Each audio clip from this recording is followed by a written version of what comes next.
நேற்று கோவை சர்வதேச விமான நிலையம் பக்கத்துல இளம்பெண் ஒருத்தவங்க கூட்டு பாலியல் வன்கொடுமைக்கு உள்ளாக்கப்பட்ட சம்பவம் தமிழ்நாட்டையே உலுக்கி இருக்கு அப்படின்னு தான் சொல்லணும்.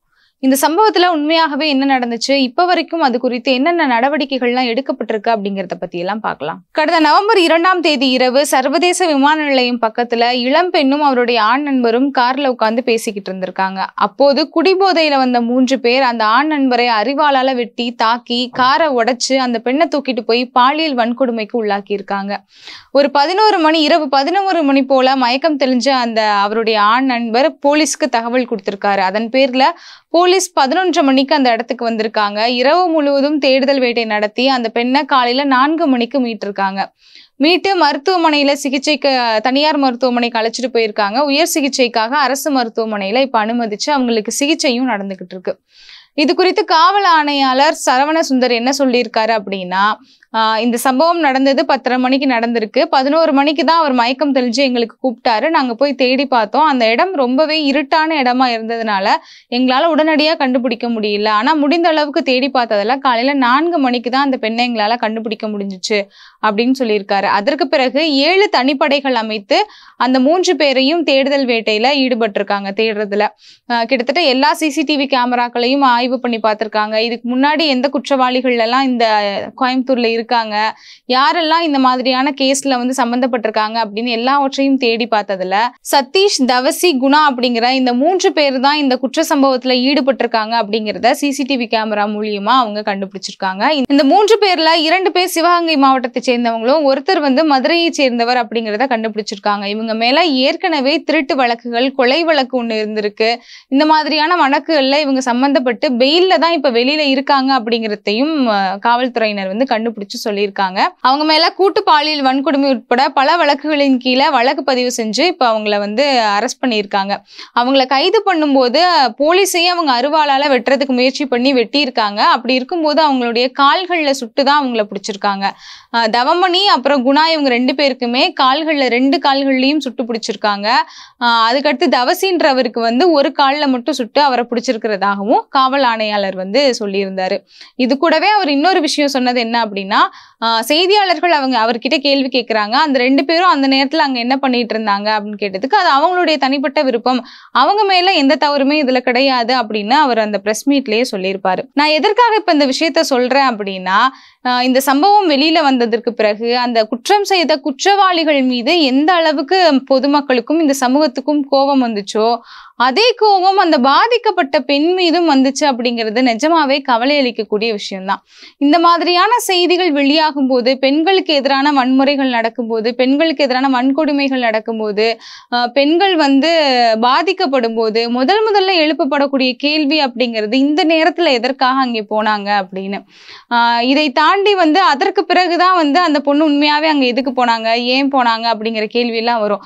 இதே இது பகல் நேரத்துல நடந்திருந்துச்சு அப்படின்னா பகல் நேரத்துல அந்த பொண்ணு எதுக்கு அங்க போனாங்க அப்படின்னு கேட்கதான் செய்வாங்க.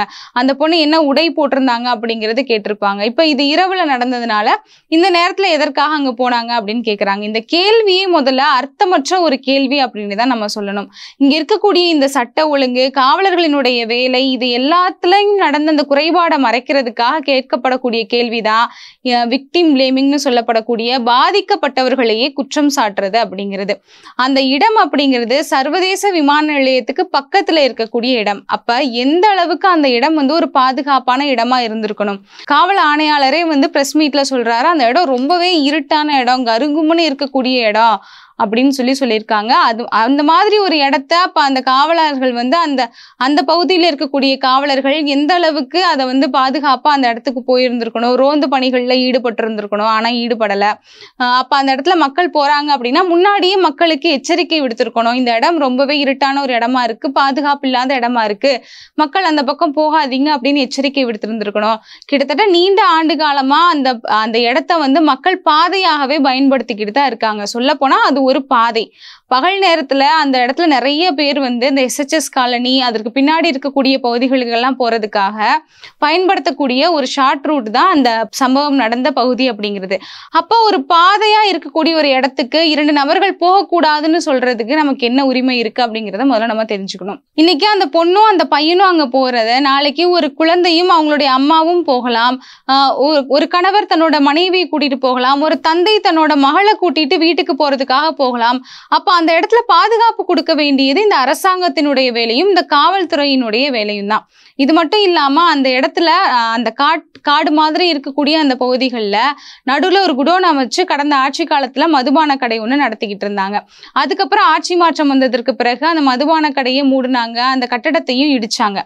ஆனா இப்பவும் அந்த இடத்துல ஒரு சிறிய அறையில சட்டவிரோதமா மதுக்கள் விற்கப்படுறது அப்படிங்கிறது இங்க இருக்கக்கூடிய அந்த சுற்றுவட்டாரத்துல இருக்கிற பொதுமக்களுக்கே நல்லா தெரியும். அப்படிங்கிற பட்சத்துல அங்க இருக்கக்கூடிய காவல்துறையினருக்கு இது தெரியாதா அப்படிங்கிற மிகப்பெரிய கேள்வியும் நமக்கு எழும்புது.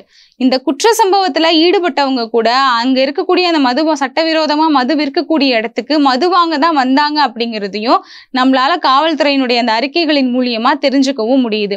அப்படி இருக்கும்போது இவ்வளவு பெரிய ஒரு பரபரப்பான ஒரு விமான நிலையத்துக்கு அருகில இந்த மாதிரி ஒரு இடம் இருக்கு அப்படின்னா அந்த இடத்த எந்த அளவுக்கு கண்காணிச்சிருக்கணும் அப்படிங்கிற கேள்விக்குறியும் நமக்கு வருது. இந்த மாதிரி குற்ற சம்பவங்கள் நடக்கிறதுக்கு வாய்ப்பு இருக்கக்கூடிய இடங்கள்ல தான் இரவு நேரங்கள்ல காவல்துறையினர் ரோந்து பணிகள்ல ஈடுபடணும் அப்படிங்கிறதுக்காக தான் அந்த இரவு நேர ரோந்து பணி அப்படிங்கிறதே ஒரு விஷயத்த வச்சிருக்காங்க. அப்படி இருக்கும்போது இந்த இடங்கள்ல மக்கள் போனாங்கன்னா அங்க போகக்கூடாதுன்னு சொல்லணும், அங்க போய் ரோந்து பணிகள்ல ஈடுபடணும், CCTV கேமராக்கள் அங்க ஏற்கனவே இருந்திருக்கணும்.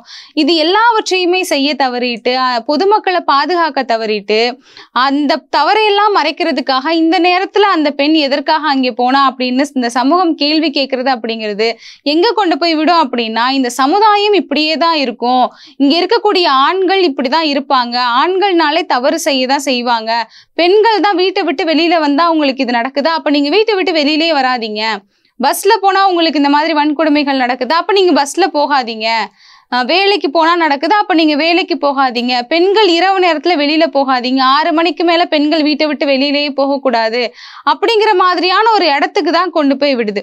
ஒரு 10 ஆண்டுகள் 20 ஆண்டுகள் 50 ஆண்டுகளுக்கு முன்னாடி இந்த மாதிரியான ஒரு சூழ்நிலை இருந்துச்சு அப்படின்னா இன்னமும் அந்த சூழ்நிலை மோசமடைஞ்சிட்டு இருக்கு அப்படிங்கிறது நிச்சயமாவே ஒரு கவலை அளிக்கக்கூடிய விஷயமா தான் இருக்கு. அதனால பெண்களுக்கு எதிரான இந்த மாதிரியான சம்பவங்கள் நடக்கும்போது முதல்ல இந்த விக்டிம் பிளேம் பண்றதை நிப்பாட்டிட்டு குற்ற சம்பவத்துல ஈடுபட்டவங்களுக்கு என்னென்ன தண்டனைகள் கொடுக்கணும் அப்படின்னு கேளுங்க. இனிமே இந்த மாதிரி நடக்காம இருக்கிறதுக்கு என்னென்னலாம் பண்ணணும் அப்படின்னு கேளுங்க.